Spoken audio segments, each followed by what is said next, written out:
Today's topic is eukaryotic transcription. It's getting started by the different RNA polymerases, and eukaryotes have three polymerases named as polymerase 1, second, and third. Right? Several initiation factors are also required for the efficient and promoter specific initiation in eukaryotes, which are known as general transcription factors.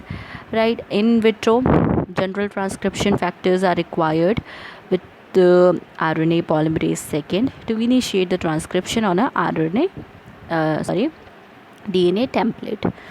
Now, the GTFs mean general transcription factors, which are not sufficient to promote the significant expression. Some additional factors are also required at that time when the general transcription factors are not sufficient to promote the transcription. So we need at that time mediator complex, DNA binding regulatory proteins, and chromatin modifying enzymes. Okay, so we will discuss about the core promoter first. So it is a minimal set of sequences which is required for the accurate transcription initiation by polymerase second. So core promoter is about 40 nucleotide long, which is extending either upstream or downstream of the transcription start site. So it is a sequence of set which is required for the transcription initiation. एक set है sequences का जो कि transcription के लिए ज़रूरी होता है, और कौन इसको इनिशिएट करता है? Polymerase second. एंड ये 40 न्यूक्लियोटाइड्स लॉन्ग होता है, और ये अपस्ट्रीम डाउनस्ट्रीम दोनों पोजीशन में मूव करता है ट्रांसक्रिप्शन स्टार्ट साइट से. ठीक है, ट्रांसक्रिप्शन स्टार्ट साइट जो है उसमें 4 एलिमेंट्स पाए जाते हैं पॉलीमरेज सेकेंड कोर प्रमोटर के. फर्स्ट होता है ट्रांसक्रिप्शन फैक्टर सेकेंड बी, जिसको transcription factor second B recognition element बोलते हैं, BRE से डिनोट करते हैं. टाटा एलिमेंट होता है, इनिशिएटर होता है, और डाउनस्ट्रीम प्रमोटर होता है element DPE, downstream promoting element. Okay, promoter includes only 2 or 3 of these 4 element. Promoters में 2 या 3 ही एलिमेंट होते हैं इसमें से. और जो जनरल ट्रांसक्रिप्शन फैक्टर्स है वो पॉलीमरेज को हेल्प करता है बाइंडिंग में प्रोमोटर के साथ और DNA को मेल्ट करने में. ठीक है, ये जो सेट है जनरल ट्रांसक्रिप्शन फैक्टर्स का एंड पॉलीमरेज का, वो बाउंड एक दूसरे के साथ करके कहाँ बाइंड कर रहा है? प्रोमोटर के साथ, और इनिशिएशन को स्टार्ट कर रहा है, जिसको हम बोलते हैं प्री इनिशिएशन कॉम्प्लेक्स. नाउ बहुत से जो पॉलीमरेज सेकेंड हैं वो प्रोमोटर्स हैं वो उनमें क्या पाया जाता है? टाटा एलिमेंट्स पाया जाता है, जो कि प्री इनिशिएशन कॉम्प्लेक्स के फॉर्मेशन को स्टार्ट करता है. ठीक है, टाटा एलिमेंट्स में क्या होता है? कौन रिकॉग्नाइज करता है टाटा एलिमेंट्स को? जनरल ट्रांसक्रिप्शन फैक्टर, जिसको हम बोलते हैं ट्रांसक्रिप्शन फैक्टर सेकेंड D. ठीक है, या 2D. और जो कंपोनेंट्स हैं सेकेंड D में ट्रांसक्रिप्शन फैक्टर, वो बाइंड करते हैं टाटा DNA सीक्वेंस के साथ, जिसको हम बोलते हैं TATA binding protein, TBP. Right. जो अदर सब यूनिट है TAF, वो कंट्रोल करने का काम करती है DNA बाइंडिंग एक्टिविटी को TBP की. ये है ट्रांसक्रिप्शन एक्टिवेशन फैक्टर्स. ठीक है, TAF का फुल फॉर्म है ट्रांसक्रिप्शन एक्टिवेशन फैक्टर्स. राइट. सो उसके बाद जो हमारा एक कॉम्प्लेक्स बन गया, अब टाटा बाइंडिंग प्रोटीन के साथ DNA कॉम्प्लेक्स जुड़ गया, और वो एक प्लेटफॉर्म बना देता है जिसमें अदर जो जनरल ट्रांसक्रिप्शन फैक्टर्स हैं और पॉलीमरेज है वो आके जुड़ जाते हैं. ठीक है, जो फैक्टर्स हैं हमने पीछे अभी बात करी थी एक फैक्टर की D की. ठीक है, अब जो दूसरे फैक्टर आ रहे हैं that is A and B. इसमें अराउंड 7 फैक्टर्स होते हैं, D, A, B, F, E, H. ठीक है, 6 फैक्टर्स हैं जो कि जनरल ट्रांसक्रिप्शन फैक्टर्स कहलाते हैं, और ये अलग अलग तरीके का इनका सबका काम होता है. ठीक है, जो A और B का है वो इस कॉम्प्लेक्स से आके जुड़ जाते हैं, और उसके बाद F आके जुड़ता है पॉलीमरेज के साथ, कॉम्प्लेक्स से बाइंड करता है. फिर जो अदर्स फैक्टर्स हैं EH, वो बाइंड करते हैं अपस्ट्रीम पोजीशन में पॉलीमरेज सेकेंड की, और एक प्री इनिशिएशन कॉम्प्लेक्स को फॉर्म कर देते हैं. ठीक है। जो कॉम्प्लेक्स है वो ये कंपोनेंट्स को फॉलो करता है प्रोमोटर मेल्टिंग से। जैसे ही कॉम्प्लेक्स बन जाता है सारे के सारे कंपोनेंट क्या करते हैं, प्रोमोटर मेल्टिंग स्टार्ट कर देते हैं। प्रोमोटर मेल्टिंग जो होती है यूकैरियोट्स में वो उसके लिए क्या चाहिए होता है, एटीपी की हाइड्रोलिसिस, क्योंकि ये एनर्जी ड्रिवन प्रोसेस है। तो इसके लिए क्या होगा, क्या किससे मीडिएट होगा, ये एच से, जो कि ट्रांसक्रिप्शन फैक्टर सेकेंड एच, ये हेलिकेज का काम करता है। ठीक है, डीएनए को, डबल स्ट्रैंडेड डीएनए को सिंगल स्ट्रैंडेड डीएनए में कन्वर्ट करने का काम करता है। ठीक है, उसके बाद जो लार्ज सब यूनिट है पॉलीमरेज सेकेंड की, उसमें सी टर्मिनल डोमेन होता है, सीटीडी, जो जिसमें टेल होती है। ठीक है, टेल में क्या क्या होता है, क्या series of repeat of heptapeptide sequence, right, जिसका जो सीक्वेंस है वो यहाँ पे गिवन है, tyrosine, serine, proline, threonine, serine, proline, serine. तो ये सीक्वेंस है जो कि उसमें होता है रिपीटेडली, एक टेल बनी होती है, long tail. Okay, so this is a diagram कि कैसे ये फॉर्म हो रहा है। ये टाटा बाइंडिंग प्रोटीन है, यहाँ पे आके जुड़ती है टाटा बॉक्स के साथ। उसके बाद ट्रांसक्रिप्शन फैक्टर डी सबसे पहले आके जुड़ता है, फिर ए और बी आते हैं। उसके बाद ये यहाँ पे आरएनए पॉलीमरेज सेकेंड भी ज्वाइन कर रहा है, उसके साथ एफ और जो ये टेल है वो भी अटैच हो जाती है टाटा बॉक्स के साथ। ठीक है, ट्रांसक्रिप्शन स्टार्ट साइड के पास में। ठीक है, उसके बाद लास्टली ई जुड़ता है, फिर लास्ट में हेलिकेज जुड़ता है एच, जो कि उसको तोड़ने का काम करता है डबल स्ट्रैंडेड डीएनए को सिंगल स्ट्रैंडेड डीएनए में। ये एटीपी की मदद से फॉस्फोराइलेशन होता है और ये आगे की तरफ आरएनए, आप देख रहे हो यहाँ पे था, बाइंड हुआ था सारे के सारे ट्रांसक्रिप्शन फैक्टर्स के साथ, एच ने इसको तोड़ा और ये अब थोड़ा सा स्लाइटली आगे बढ़ गया। इलोंगेशन, इनिशिएशन यहाँ से स्टार्ट हुआ, यहाँ पे इनिशिएशन हुआ, अब ये किस प्रोसेस में जा रहा है, इलोंगेशन में। ट्रांसक्रिप्शन की भी यही प्रोसेस है, इनिशिएशन, इलोंगेशन, देन टर्मिनेशन।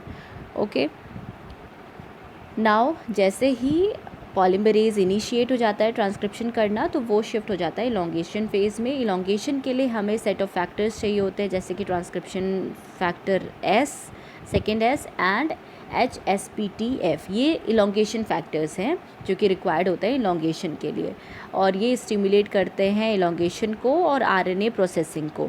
ठीक है, ये फैक्टर्स फॉस्फोराइलेटेड फॉर्म जो है सीटीडी का, उसको फेवर करते हैं। सीटीडी क्या था, C terminal transcription domain. Phosphorylation जब होता है सीटीडी, उससे क्या होता है, इनिशिएशन फैक्टर्स जो हैं वो इलोंगेशन फैक्टर्स के साथ एक्सचेंज करते हैं। ठीक है, और बहुत से प्रोटीन भी इसमें इन्वॉल्व होते हैं जो कि स्टिमुलेट करते हैं इलोंगेशन का, किसके थ्रू, पॉलीमरेज सेकेंड के थ्रू। जो प्रोटीन PTEFB है, ये भी स्टिमुलेट करता है इलोंगेशन को 3 सेपरेट स्टेप्स में, और ये प्रोटीन जो है वो पॉलीमरेज सेकेंड के साथ बाइंड करके क्या करता है, फॉस्फोराइलेट करता है सीरीन रेसिड्यू को, जो कि सेकेंड पोजीशन में होता है सीटीडी रिपीट का। हमने अभी यहाँ पे रिपीट्स देखे थे, ये tyrosine, serine, proline, threonine, serine, proline, serine. तो सीरीन कौन सी पोजीशन में है, सेकेंड पोजीशन में है। ये क्या है, ये सीक्वेंस क्या है, सीटीडी। तो यहाँ पे हम जो बात कर रहे हैं वो यही बात कर रहे हैं कि जो प्रोटीन आके ये जो बाइंड करेगा, दिस प्रोटीन, ये सेकेंड पोजीशन में जो सीटीडी का सीरीन है उसको फॉस्फोराइलेट करेगा। ठीक है, वहाँ पे जाके बाइंड करता है पॉलीमरेज सेकेंड से और फॉस्फोराइलेट करता है सीरीन रेसिड्यू को, जो कि सेकेंड पोजीशन में है सीटीडी रिपीट्स के।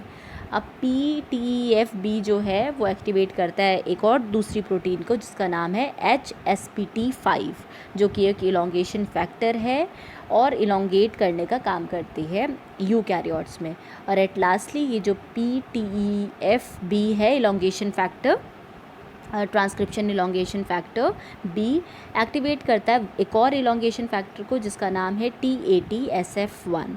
तो ये भी इलोंगेशन फैक्टर है, ये एक दूसरे को एक्टिव करने का काम करते हैं और प्रोसेस को आगे बढ़ाते रहते हैं, इलोंगेशन होता रहता है। कैपिंग एंजाइम है यहाँ पे आप देख रहे हो, और ये आरएनए पॉलीमरेज सेकेंड जुड़ा हुआ है आरएनए से, और यहाँ पे फॉस्फोराइलेशन हो रहा है सीन रेसिड्यूज़ पे। Components of splicing machinery, polyadenylation and cleavage factors. So these are all other processes: polyadenylation, RNA splicing, RNA F dash capping, 5 dash capping। तो ये भी एडिशनल प्रोसेसेस हैं जो कि होती हैं वाइल ट्रांसक्रिप्शन इन यूकैरियोट्स। तो इलॉन्गेशन जब कंप्लीट हो जाता है तो अब आरएनए प्रोसेसिंग इवेंट कहाँ बढ़ जाता है, पॉलीएडेनाइलेशन और टर्मिनेशन प्रोसेस की तरफ। पॉलीएडेनाइलेशन में क्या होता है, 3' एंड में एमआरएनए के लिंक हो जाता है वो टर्मिनेशन फैक्टर्स के साथ। ठीक है, कहाँ पे हो रहा है पॉलीएडेनाइलेशन, 3' एंड में एमआरएनए के जो फॉर्म हुआ है एमआरएनए उसके 3' एंड में पॉलीएडेनाइलेशन होगा, और ट्रांसक्रिप्शन टर्मिनेशन जो फैक्टर्स हैं वो आके लिंक्ड हो जाएंगे।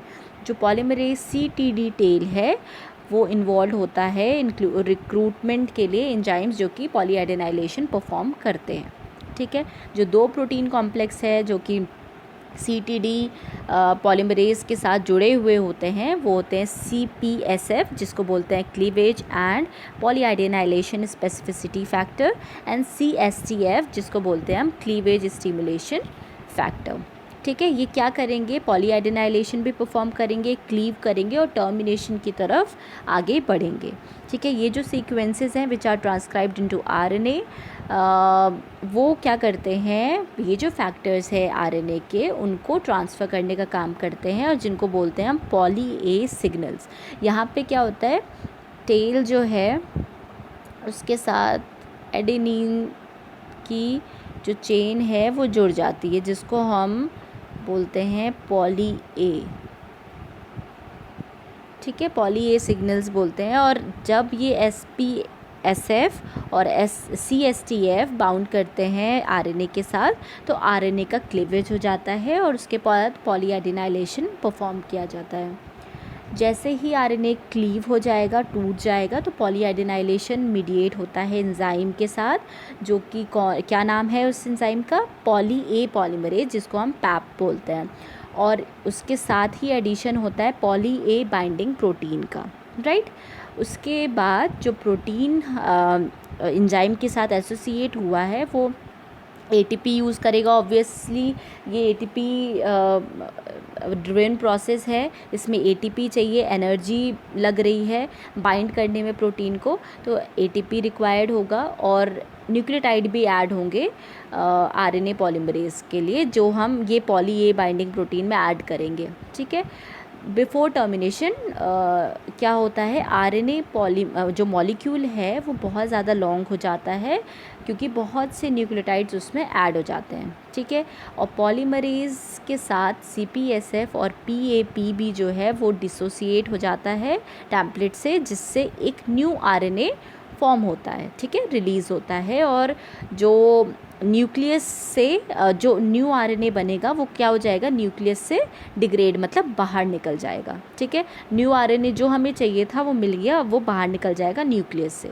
ठीक है, ये जो है इसमें टर्मिनेशन जो RNA का है जो हमें मिला है वो मैच्योर mRNA है। नाउ जो प्रोसेस हम कहते हैं टर्मिनेशन का वो यही है कि जो मैच्योर RNA है जब वो रिलीज़ होता है पॉलीमरेज से और ट्रांसपोर्ट हो जाता है न्यूक्लियस की तरफ, उसी को बोलते हैं हम टर्मिनेशन RNA का हो रहा है।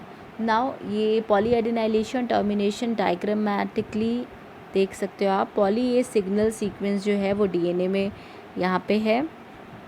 ठीक है, उसके बाद ये पॉली ए सिग्नल सीक्वेंस जो है RNA का, ये एक लॉन्ग चेन RNA दिख रही होगी आपको, इसमें CSTF CPSF सब आके जुड़ते हैं। ATP ड्रिवन प्रोसेस है, ATP के भी आके जुड़ता है और फिर RNA का क्लीवेज होता है। ठीक है, टूट रहा है, पैब आके फिर जुड़ता है कहाँ पे, 3' एंड में, यहाँ पे आप देख रहे हो ये आके जुड़ रहा है।